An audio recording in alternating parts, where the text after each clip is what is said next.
Assalamualaikum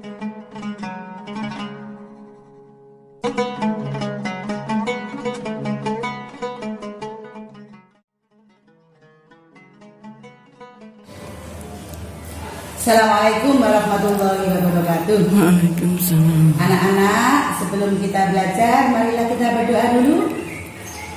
Semoga tetap dalam perlindungan Allah Subhanahu wa Ta'ala. Berdoa mulai. Berdoa selesai. Apa kabar anak-anak?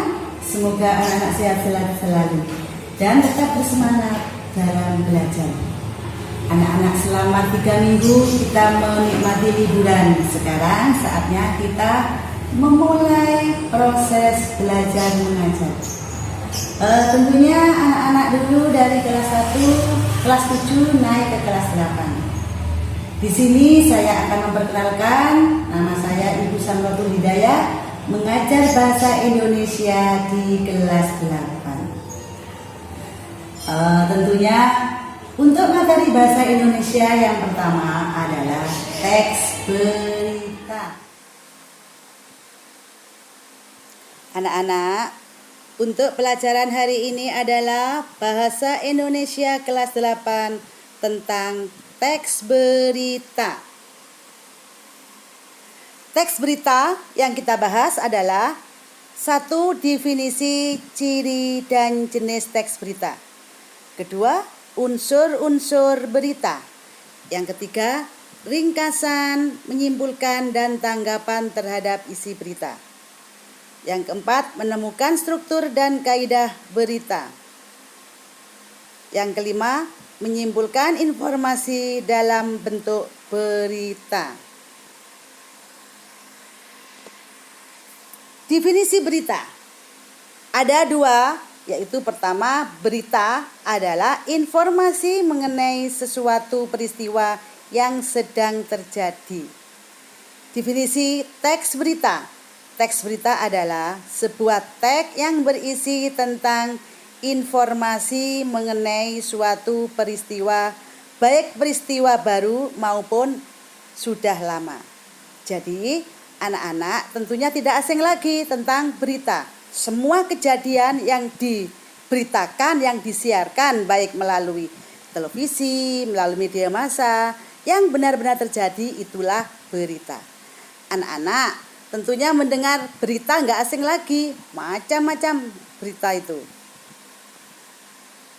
Di sini ciri-ciri berita. Pertama, cirinya adalah faktual. Berita itu harus nyata, benar-benar terjadi, tidak boleh direkayasa. Itu namanya berita.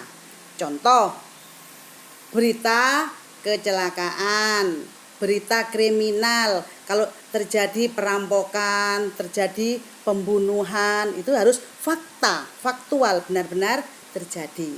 Kemudian ciri yang kedua adalah aktual. Aktual, berita itu adalah terbaru. Mengapa ciri-ciri berita aktual? Berita itu harus terbaru. Kalau berita sudah lama sekali, itu kadang-kadang membosankan, sudah pernah diberitakan. Kemudian ciri yang ketiga adalah unik atau menarik.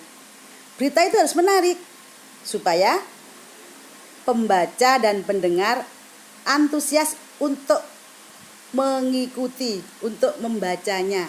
Ingin tahu berita apa yang akan disampaikan. Lah, itu harus menarik. Kemudian sistematis dan lengkap. Nah, maksud dari sistematis dan lengkap adalah berita itu harus disampaikan secara berurutan, lengkap sesuai dengan kronologis kejadiannya. Kemudian ciri yang terakhir adalah bahasanya harus komunikatif, mudah dipahami. Kalau ada sebuah berita disampaikan dengan bahasa berbelit-belit, tentunya sulit dipahami. Itulah ciri-ciri teks berita. Kemudian sekarang adalah jenis-jenis teks berita. 1. Berita langsung. Berita langsung itu berita yang disampaikan secara jelas, singkat, padat. Biasanya berita langsung itu ada di media sosial, di halaman pertama. Di surat kabar, itu berita langsung. Berita yang kedua adalah berita mendalam. Maksudnya berita mendalam, berita itu disampaikan, diberi keterangan-keterangan kejadiannya dan sebagainya. Kemudian yang ketiga, berita penyelidikan. Berita penyelidikan yaitu biasanya diselidiki terjadinya kapan, di mana, bagaimana. Lah, ini kasus-kasus biasanya yang termasuk berita penyelidikan. Kasus pembunuhan, kasus perampokan, kasus pembakaran dan sebagainya. Kemudian berita interpretasi. Berita interpretasi itu biasanya berita langsung dan dilengkapi oleh pendapat-pendapat dari pakar, dari ahli-ahli dan sebagainya. Kemudian yang terakhir, berita opini. Yang dimaksud berita opini adalah pendapat dari para ahli, kemudian pendapat dari pakar-pakar. Lah itu baru disusun menjadi sebuah berita, namanya berita opini. Sekarang unsur-unsur berita. Unsur-unsur berita mengandung 5W1H. Dalam istilah bahasa Indonesia disebut adiksimba. 5W1H. 1. What? Apa? Peristiwa apa yang sedang terjadi? Kemudian yang kedua, where. Di mana? Di mana peristiwa itu terjadi? Contohnya, sekarang di Indonesia sedang dilanda wabah COVID-19. Lah, terjadi di mana? Seluruh dunia. Nah, itu where atau di mana. When? Kapan peristiwa itu terjadi? Contohnya sekarang anak-anak berangkat sekolah. Ternyata melihat kejadian kecelakaan. Di mana? Tadi pagi ada kecelakaan di perempatan jalan. Nah, tadi pagi itu kapan? When? Kemudian wow. Siapa? Siapa yang terlibat dalam kecelakaan itu? Oh, ada orang belanja ditabrak sepeda. Nah, yang terlibat adalah orang belanja. Itu siapa yang terlibat dalam peristiwa itu? Kemudian why? Mengapa? Mengapa peristiwa itu bisa terjadi? How? Bagaimana? Bagaimana peristiwa itu terjadi, kronologisnya diterangkan secara lengkap. Jadi berita itu bisa dikatakan lengkap apabila mengandung unsur-unsur 5W1H. Ada disebut istilah dalam bahasa Indonesia adiksimba. Apa, di mana, kapan, siapa, mengapa, dan bagaimana. Kemudian yang ketiga adalah ringkasan berita, penyimpulan isi berita, dan tanggapan terhadap isi berita. Nah,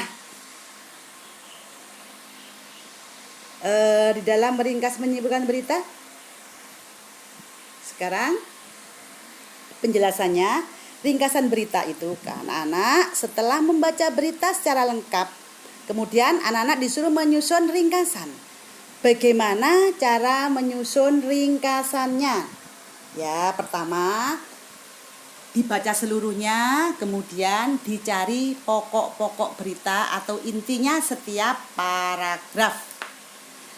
Jadi, setelah ditulis pokok-pokok berita dari setiap paragraf, kemudian dirangkai jadi satu antara paragraf yang satu sampai selesai. Kemudian namanya penyimpulan isi berita. Lah, setelah dibaca semua, anak-anak menyimpulkan. Lah, menyimpulkan berita itu harus sesuai dengan unsur-unsur berita. Kemudian setelah itu tanggapan terhadap isi berita. Nah, anak-anak setelah membaca berita semuanya, setelah sampai selesai, kemudian menanggapi. Bagaimana anak menanggapi sebuah teks berita? Didengarkan atau dibaca secara selesai, kemudian ditanggapi. Apakah berita itu sudah mencakup unsur-unsur berita adik Simba itu atau belum? Atau berita itu hanya memuat 4 unsur-unsur berita, berarti kurang lengkap. Itu tanggapannya. Kalau dari segi bahasa, berita itu disampaikan dengan jelas, dengan bahasa yang komunikatif, sehingga anak-anak bisa memahaminya dengan jelas. Oh, beritanya sulit dipahami karena penyampaiannya berbelit-belit. Nah, itu anak-anak cara menanggapi sebuah teks berita. Sudah jelas kan anak-anak mengenai teks berita untuk pertemuan hari ini? Kemudian sekarang ada tugas. Di sini ada bacalah kutipan teks berita berikut. Ada sebuah cuplikan teks berita. Pada saat pemerintah Arab Saudi menambahkan kuota haji sebanyak 106 calon jamaah haji Kabupaten Tabalong, Kalimantan Selatan justru mengundurkan diri berangkat ke Tanah Suci pada tahun 2017. Penyebab mereka mengundurkan diri karena berbagai alasan. Nah, dari contoh cuplikan teks berita itu, anak-anak disuruh menjawab 5 pertanyaan. 1. Menginformasikan tentang apa berita tersebut. Berita tersebut memberitakan tentang apa? Tulis jawabannya. Yang kedua, tentukan unsur-unsur berita tersebut.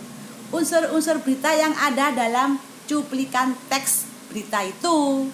Kalau memuat semua ya tulis semua. Kalau hanya 4 unsur ya hanya itu. Kemudian berikan tanggapan isi berita tersebut. Bagaimana pendapat tanggapan anak mengenai cuplikan berita itu. Kemudian nomor 4, tentukan bahasa berita tersebut. Bahasanya bagaimana dalam cuplikan teks itu. Kemudian yang terakhir, tuliskan simpulan berita tersebut. Anak-anak, itu contoh cuplikan teks berita itu kamu simpulkan. Nah, jawaban kalian kamu tulis di buku tulis. Di atas diberi nama dan kelas. Kemudian difoto, dikumpulkan di kelompoknya atau di ketua kelasnya masing-masing. Difoto lewat WA, dikirim ke saya. Itulah untuk pelajaran bahasa Indonesia kali ini sampai di sini. Saya akhiri. Assalamualaikum warahmatullahi wabarakatuh.